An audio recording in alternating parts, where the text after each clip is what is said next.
Mesdames et messieurs, bonjour et bienvenue sur zonetadasport.com. Aujourd'hui, on va vous accueillir un petit jeu de ballon qui s'appelle les Conquistadores.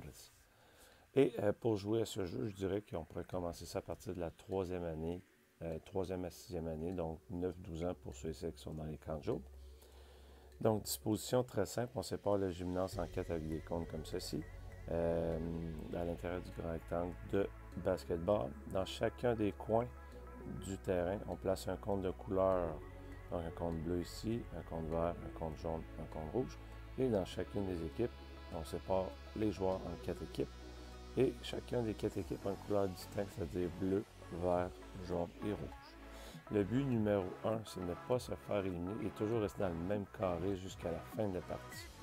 Ça, c'est pour le but numéro 1. But numéro 2, c'est éliminer les joueurs pour qu'ils changent de terrain. Et le but ultime, là, dans le fond, c'est ne pas, pour le joueur qui s'est fait éliminer une fois ou deux, c'est ne pas réintégrer son équipe de départ sous peine de faire perdre son équipe.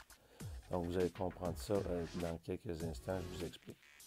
Donc, au signal, on commence. Donc, dans chacun des terrains, chaque équipe a un ballon. Donc, il y a 4 ballons au total de la même couleur que l'équipe. Donc, un ballon rouge, jaune, bleu et vert.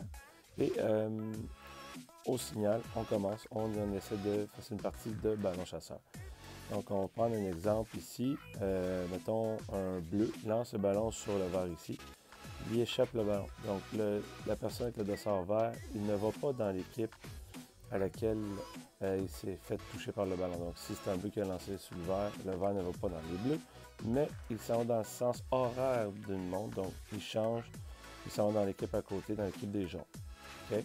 Donc, ça, c'est pour chacune des équipes. S'il échappe le ballon, il se tasse d'une équipe, mais dans le sens horaire d'une montre. On va prendre un exemple avec les rouges, parce que les rouges ont plusieurs personnes dans plusieurs équipes.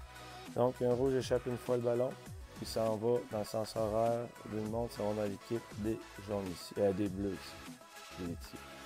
Donc, un joueur jaune élimine la personne de sa rouge. Qu'est-ce qu'il fait? Il se tasse d'un terrain, il s'en va dans l'équipe des verts. Donc, il est rendu ici.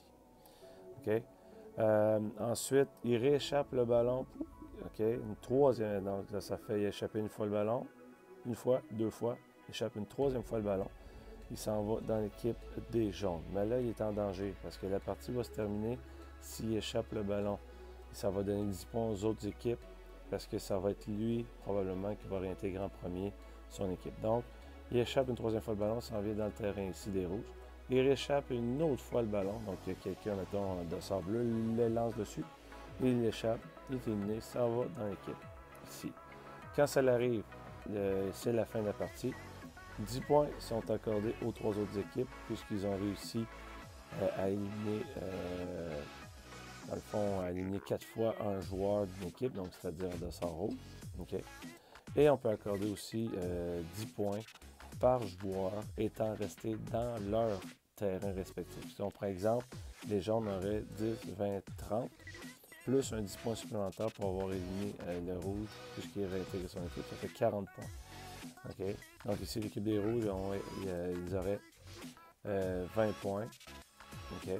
Ici, les bleus, ils auraient 1, 2, 3. Donc il y aurait 40 points eux autres ici, puisqu'ils ont participé à l'élimination du joueur rouge. Et les verts, il y aurait 1, 2, 3. Donc 3 points. 30 points plus 10 points pour avoir réussi à éliminer le joueur. Donc, un jeu qui est très très simple, qui est le fun à jouer, qui est même stratégique à la limite. À vous de voir, vous pouvez l'essayer. Très le fun en suppléance. Et c'est le fun aussi à faire dans les camps de jour. Donc, à vous de déterminer quand vous pouvez utiliser ce jeu.